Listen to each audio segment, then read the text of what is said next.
What if one of the dirtiest parts of your body, something you use every single day, is something you've probably never cleaned properly? And what if ignoring it was silently draining your energy, weakening your immune system, and even putting your heart at risk, all without a single warning sign? I'm Dr. Carson, a senior health specialist with 30 years of experience. And today, I'm exposing 5 forgotten parts of the body that could be quietly destroying your health. Most people don't find out until it's too late. The real question is, will you? I never expected a simple home visit would shake me so deeply. It was a late Thursday afternoon. I had just wrapped up 3 consultations at the clinic and was on my way to check in on Margaret, a longtime patient of mine, a 78-year-old retired librarian, always sharp, always polite. When I walked into her home, she greeted me with a warm smile. But as she led me to her kitchen, I noticed something that struck me cold. Her breath was sharp, almost metallic. She limped slightly as she moved. There was a faint musty odor in the room, not foul, but something my years in geriatrics had trained me to pick up on. Something wasn't right. We sat down. She poured me tea. And she said, "Dr. Carson, I brush my teeth. I shower every morning. I even stretch my legs, but I still feel off, like my body's not responding the way it used to. Something small is slipping away, and I don't know what it is." That conversation stayed with me for days, because Margaret wasn't alone. I had heard a version of that same story over and over again, patients telling me they're doing everything right, but something is still quietly declining. Subtle inflammation, low energy, loss of balance, strange aches. What if the issue wasn't what they were doing, but what they were forgetting? So I did something that changed the way I practice medicine. I went back through hundreds of patient records, patterns, progress reports, and I saw it. A strange but unmistakable thread connecting case after case. People were neglecting 5 small areas of their body, not out of laziness, out of habit. These were parts that don't get much attention, parts that are easy to overlook. Yet time and again, these areas were linked to infections, fatigue, dizziness, even weakened immune responses. It wasn't about diet. It wasn't about genetics. It was about hygiene, in places no one ever talks about. Let me say this clearly. Most of us are walking around thinking we're clean. But we're not. Not where it really matters. And the consequences of that quiet neglect? They're not cosmetic. They're physical, mental, long-term. I remember treating Edward, a retired teacher who had persistent sinus pressure. He tried medication, diet changes, even cutting out dairy. The real culprit? A buildup in his nasal passages he hadn't cleared in months. Or take Linda, who felt tired all day, even with a full night's sleep. Her issue was bacterial buildup on her tongue, interfering with taste and sleep quality. And don't even get me started on feet, armpits, or the belly button. These aren't just forgotten. They're dismissed until they turn into problems too big to ignore. Here's the hard truth. The body doesn't scream right away. It whispers. And when you miss those whispers long enough, they turn into something much louder. So if you've ever looked in the mirror and felt like something was off, even though you're eating right, exercising, and doing your best, you're not imagining things. The good news is, there's something you can do about it. And it only takes 5 minutes a day. Over the next few minutes, I'm going to walk you through 5 forgotten zones of hygiene that could completely transform the way you feel, breathe, move, and sleep. And I'll show you exactly how to clean them, safely, gently, and effectively. No gimmicks, no hype, just science, stories, and small shifts that can add years to your life. But before we dive in, If this kind of practical, real-life advice is what you've been looking for, please consider subscribing to this channel. It helps us reach more people like you and keeps this mission going strong. You deserve to feel informed, empowered, and in control of your aging process. And this community is here to support that every step of the way. Now, before we continue, I want to ask you a simple but powerful question.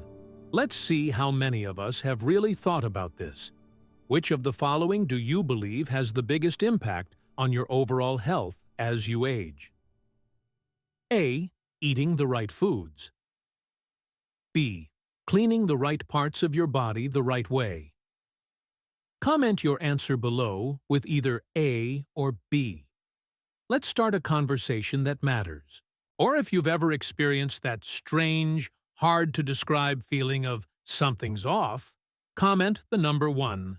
So I know I'm not the only one who's heard the whisper.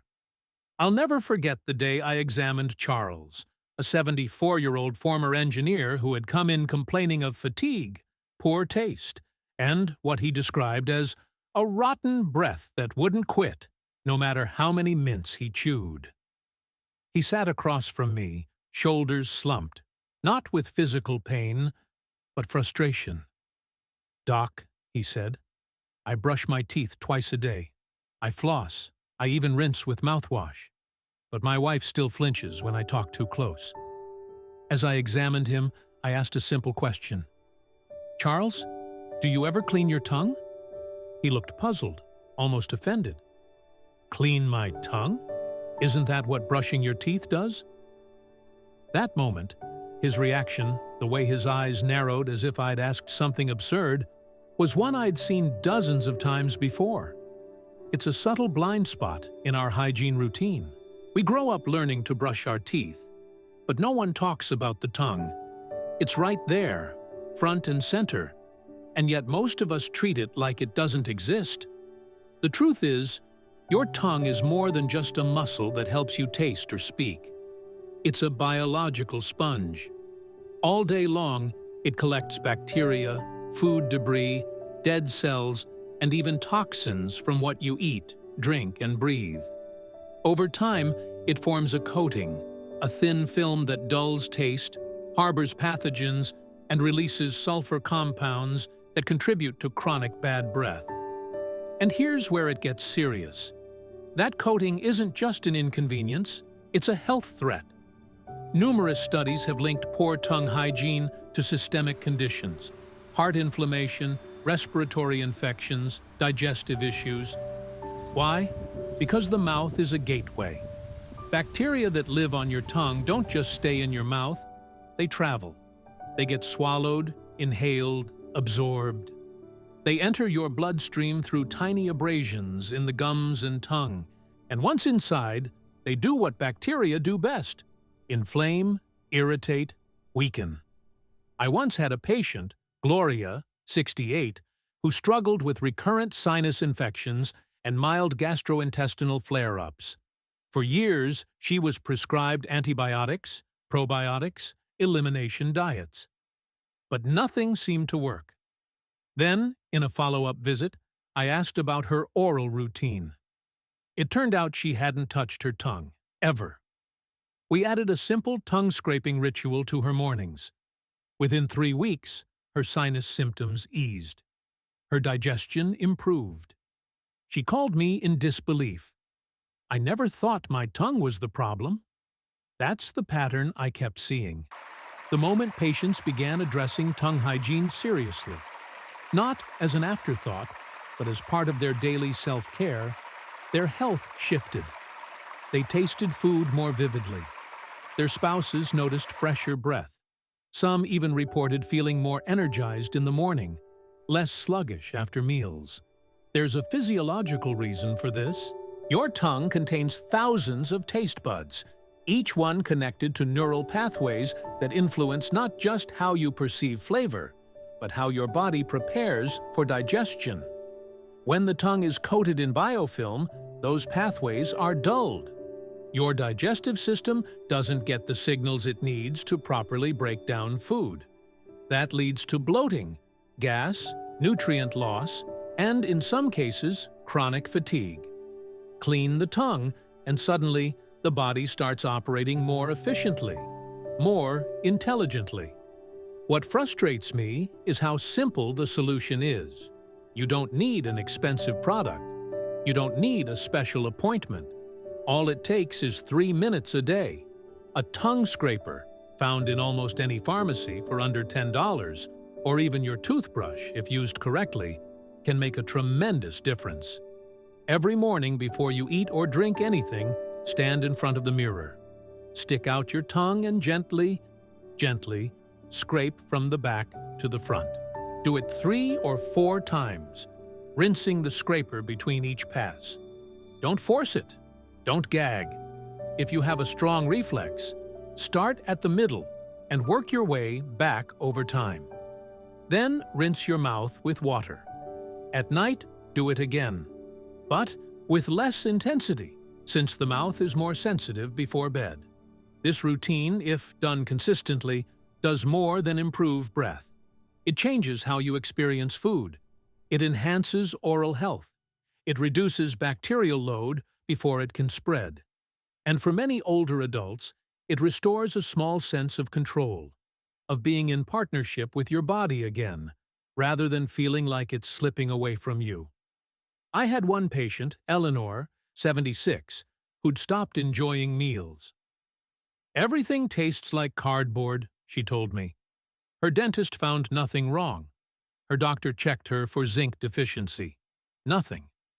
Then I asked, "Do you clean your tongue?" She laughed. "Why would I do that?" 3 weeks later, she came back to my office with tears in her eyes. "Dr. Carson," she said, "I tasted strawberries last night. Really tasted them. I didn't realize how much I'd missed that." That's what gets me. We chase complex solutions, pills, supplements, diets. But sometimes the answer is hiding in plain sight. Sometimes the thing we need most is to clear the fog from our senses, quite literally. Cleaning your tongue might sound small, but the ripple effects can be profound. Better breath means more confidence in conversations. A sharper sense of taste leads to healthier food choices. Reduced oral bacteria means less strain on your immune system. And all of it adds up to a quieter, more vibrant kind of wellness, one that starts where you least expect it. So here's what I'll ask you now. Tomorrow morning, when you step in front of that mirror, take 1 extra minute. Just 1. Try scraping your tongue. Do it for a week. Notice the difference. Because sometimes it's not a big change that alters our path. It's the smallest habit, repeated with care. I was in my early 30s when I met Walter. He was 79, sharp as a tack, and still lived alone in a quiet, sunlit house just outside of Boise. I was doing a follow-up home visit at the request of his daughter, who mentioned he'd been struggling with fatigue and an odd unsteadiness in his walk. He wasn't falling, not yet, but something felt off. She couldn't explain it. Neither could he. When I arrived, Walter greeted me at the door. He shuffled a bit, not dragging his feet exactly, but not quite lifting them either. Inside, he lowered himself onto a worn recliner and said, "Doc, I'm just tired of feeling like the floor is always shifting underneath me. My head's clear, my heart's fine, but my legs feel like they don't trust the ground anymore." It wasn't an uncommon story. I'd heard it before, many times, especially among older adults. They take their vitamins, go for walks, stay hydrated, and still, their bodies betray them in subtle, unnerving ways. They chalk it up to aging. Sometimes their doctors do too. But as I examined Walter's feet that day, I saw something familiar.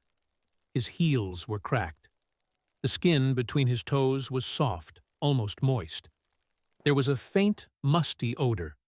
Not overwhelming, but telling.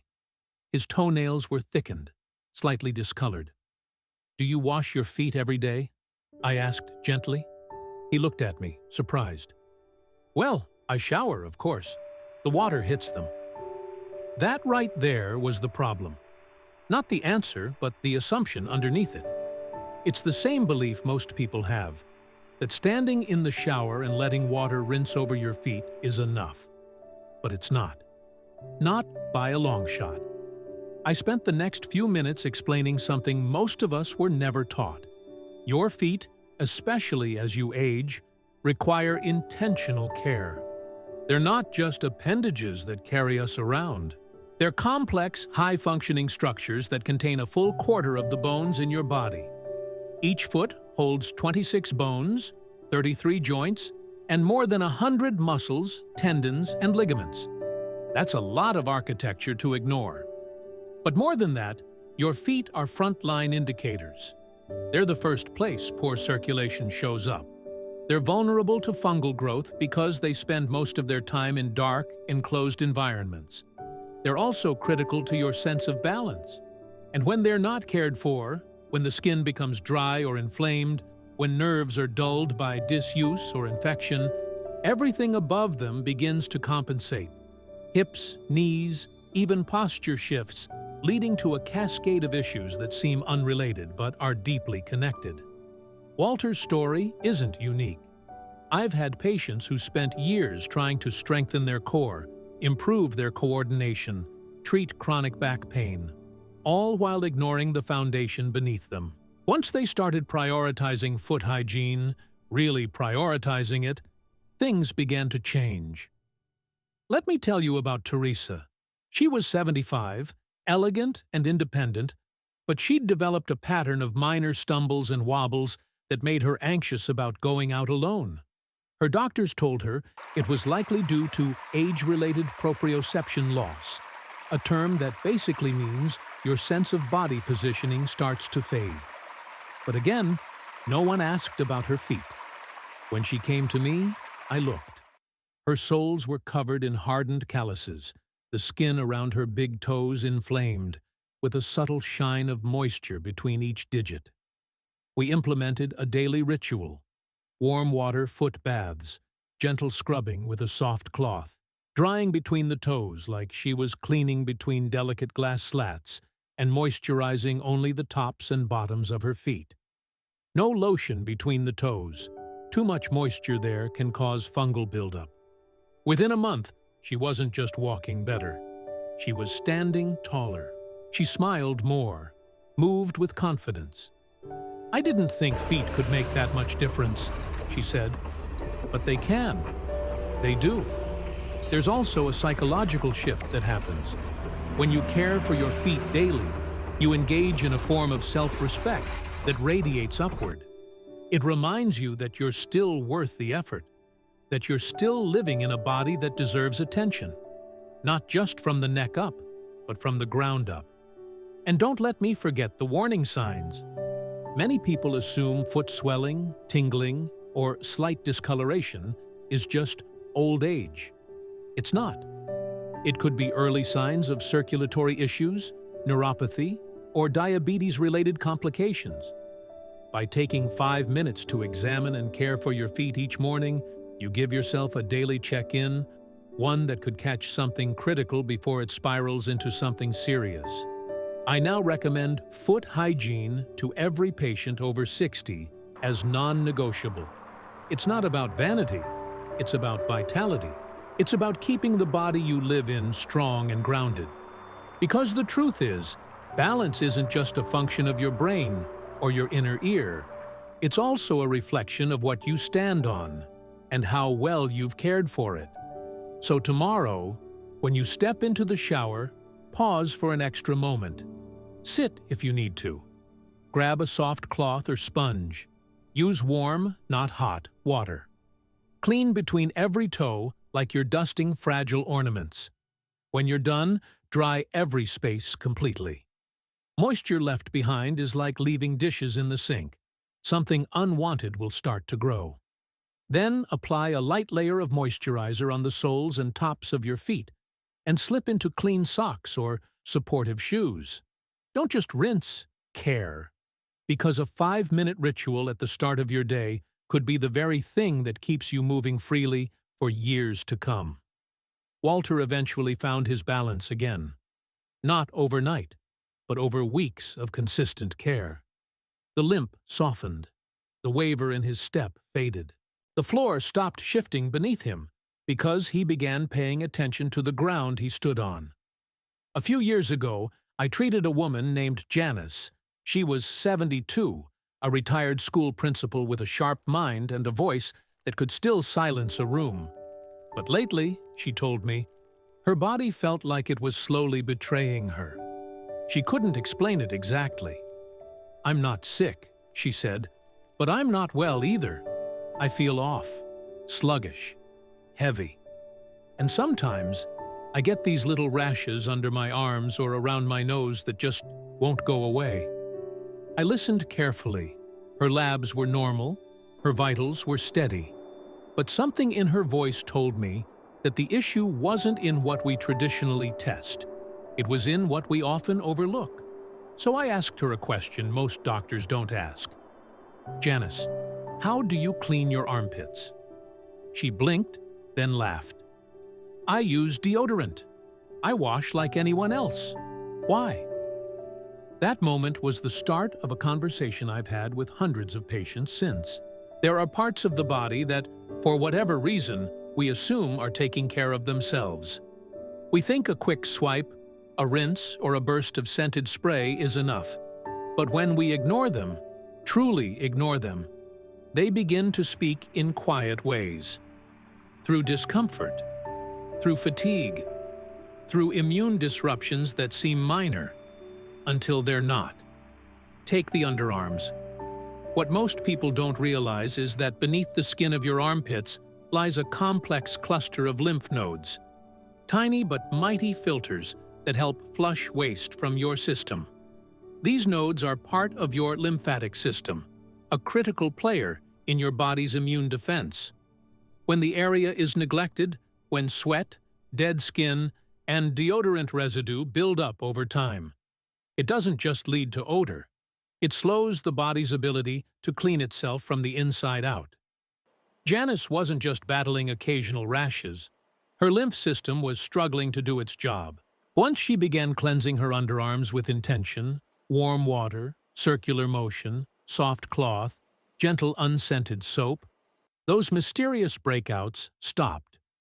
But even more than that, she told me something that stayed with me. "It's like I can breathe better now," she said. "Not just in my chest, but in my skin." The nose is another one. A patient of mine, Alan, a retired firefighter, came in complaining of constant congestion. He couldn't sleep well. He couldn't enjoy spring mornings anymore. His allergies, he said, had become unbearable. "It's just age, right?" he asked me. Not entirely. When we examined his routine, there it was again. No nasal hygiene. He rinsed nothing. He cleared nothing. His sinuses, essentially, were overloaded filters never emptied. Think about it. Your nose processes over 10,000 quarts of air every day.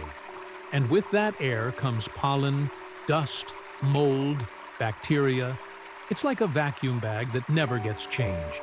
I taught him a simple daily rinse, saline spray in the morning, a deeper rinse with a neti pot twice a week, and steam inhalation whenever his sinuses felt tight. Within days, he was sleeping deeper. He told me he woke up and didn't need tissues for the first time in years. "It's like the pressure in my head is gone," he said. "I've come to believe nasal hygiene is one of the most underestimated health habits for older adults. It affects breathing, sleep, and even heart health. Because poor sleep caused by congestion leads to stress, inflammation, and, over time, wear on the cardiovascular system. And the solution is simple. Treat your nose like you treat your hands. Clean it regularly. Be gentle. Be consistent. Then there's the belly button. I know, it sounds like something we joke about in childhood, but I want to tell you about Helen, 75, a retired nurse with impeccable self-care habits. She called me once about a persistent odor that wouldn't go away. She tried changing soaps, adjusting her diet, even switching detergents. Nothing helped. When she came in, I asked if she ever cleaned her navel. She paused. Honestly, I don't think I ever have. And that's the thing. Most people never do. The belly button is a small, warm, slightly enclosed area, a perfect hiding place for bacteria, sweat, soap residue, and lint. Over time, this mix can lead to irritation, odor, even mild infections, and because the skin thins as we age, these reactions become more frequent. Helen started a gentle routine, using a damp cloth in the shower to clean inside her navel, drying it completely afterward, and occasionally using a cotton swab dipped in warm water or mild soap for a deeper clean. A week later, the odor was gone. I feel embarrassed, she told me. Something so small, and yet so powerful. But it's not about embarrassment. It's about awareness. Our bodies aren't machines that run indefinitely without maintenance. They're living systems, delicate, dynamic, and deserving of attention. And when we start to listen, to care for the quiet corners we often overlook, we give ourselves a kind of health insurance that medicine alone can't provide. That's the deeper lesson. It's not about scrubbing harder. It's about noticing more. The underarms, the nose, the belly button, they don't ask for much, but they will tell you when they're being neglected. Through inflammation, through odor, through a persistent feeling of discomfort you can't quite explain. So here's what I tell my patients now. Be gentle, but thorough. When you step into the shower tomorrow, take an extra 2 minutes. Clean your underarms like you're caring for a sensitive valve system. Rinse your nose like you're clearing a vital air filter. Clean your navel like it's a tiny cup that holds the day's debris. Then dry everything with care. And notice how your body responds. Maybe you breathe easier. Maybe you sleep deeper. Maybe your skin calms. These aren't small wins. They're signals that your body, once again, is working with you, not against you. You don't need complicated routines or expensive treatments. You need attention. You need care. And sometimes, all it takes is remembering the places no one taught us to see. A few months ago, I had a moment that shook me more than I expected. It wasn't during a surgery or while reading test results. It happened in the most ordinary setting. A check-in call with one of my patients, George, who's 78 and lives alone in a quiet town outside Denver. We'd been working together for over a year. He was the kind of man who never missed a follow-up, who took his medication precisely at 8 a.m. and 8 p.m., who followed my recommendations like gospel. But that day, something in his voice felt different. Not weaker, clearer, lighter. He told me, "Doc, I don't know what it is, but I feel sharper, more present." And my wife, God bless her, she said, "I don't snore like a freight train anymore." All because I started doing those 5 little hygiene things you told me. Who knew it could be that simple? I remember sitting with that line. Who knew it could be that simple? We live in a world obsessed with complexity, with 12-step routines, supplements stacked high, expensive fitness gadgets. And yet, time and again, I've seen profound transformation not from the complicated, but from the consistent. George didn't overhaul his life. He didn't start running marathons or meditating for an hour a day.